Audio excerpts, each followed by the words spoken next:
If Jesus was to come into not only our lives, but into your average church, the way we do church, what would he do?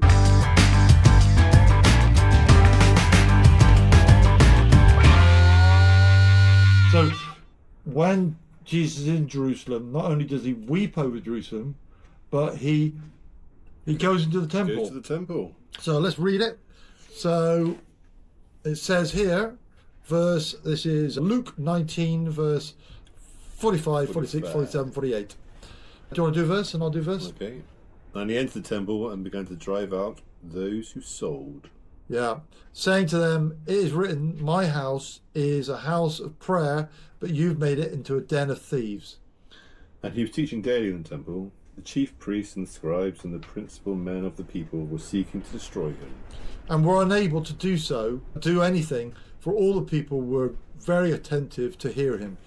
I was thinking there, in our last broadcast, we spoke about Jesus healing on the Sabbath, and the religious people were going, oh no, you shouldn't be doing this, but they're happy to have the temple full of money changers. Now, they may well have been selling, like doves and lambs, who knows, for sacrifice, because it seems extraordinary to me that they, of all people who are so fanatical about law keeping, would have allowed anything, bric-a-brac store, all the tit-tat that you get in markets to be taking place there. But whatever it was going on there, Jesus said it was a den of thieves. He goes into the temple. It's his temple. This is where the worship of God's meant to take place. And he says, den of thieves. A den of thieves. He speaks to them. It's at my house, my Father's house, it's a house of prayer, and you've made it a den of thieves. There's a huge contrast there. This is a battle between idols and the Lord. Money and the Lord. Yeah. So my question regarding this, Jesus cleaning the temple, is if Jesus was to come into not only our lives, but into your average church, the way we do church, what would he do? One of the other versions says that it appears that he went in there unarmed, and he gathered some bits of leather, as it were, together and made them into a whip, and he was unstoppable. He was unstoppable. Was he a really strong man? Well, he was a carpenter, so he wouldn't have been unfit. Well, if you walked ever, you can imagine he had these massive chunks of legs. Do you know what I mean? You imagine he was a force. Like if no one stopped him. But I think beyond the physical strength, was that he did what he wanted to do. And he came into a room and went, this is wrong. And he looked around, he saw a den of thieves. Clearly they were robbing people. And he saw it, and he drove them all out. And had authority to do that. I mean, you got the religious people there and everyone else. He was completely outnumbered. And all you need is Jesus on your side, and you'll win. Well, he'll win for you. If you haven't got him on your side, that means he's going to be against you. And you don't want that. And verse 27. Bring them before me and slay them. I mean, I've never heard any preacher preach that.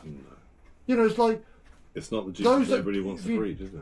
No, it's like, and then he rides on a donkey, and you go, oh, this is nice. And there's like death behind him because they don't want him to reign over. Then they're going, Hosanna in the highest, saying, Lord, save us, which I presume they meant it, but there are others that are dead, effectively, or they'll be told they're going to die, they're dead, who he's not reigning over us, we're not going to sit. And, those Pharisees are going, we don't want him to reign over us. Tell him to shh, button it. And he says the stones will cry out.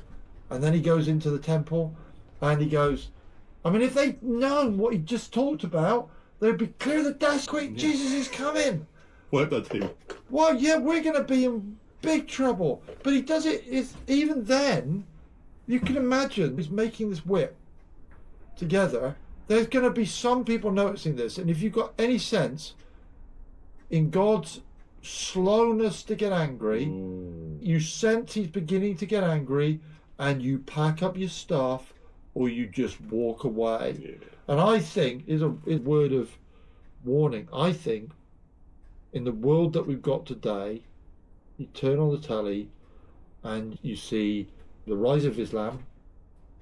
They've got a goal, and their goal is submission or death to us. Absolutely. You've got wokeism, where it is be whatever you want. They're all going to die under the Islamists first of all, because they go for the hug and they just get chopped up. It's terrible, terrible.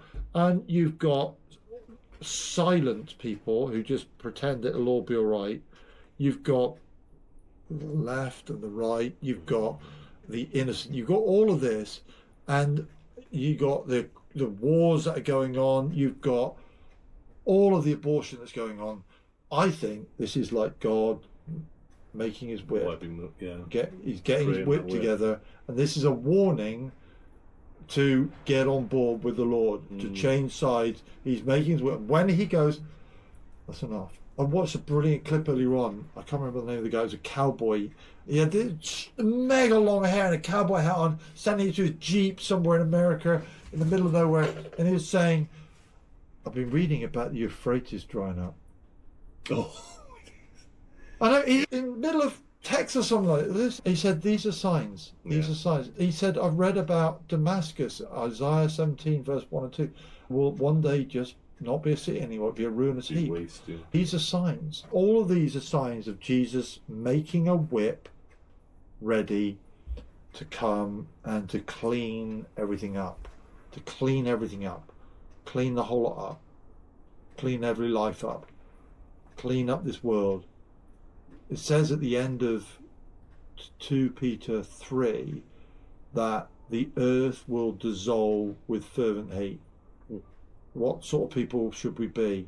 It talks about us being holy. He will roll it all up. You go, that's it. Roll it all up.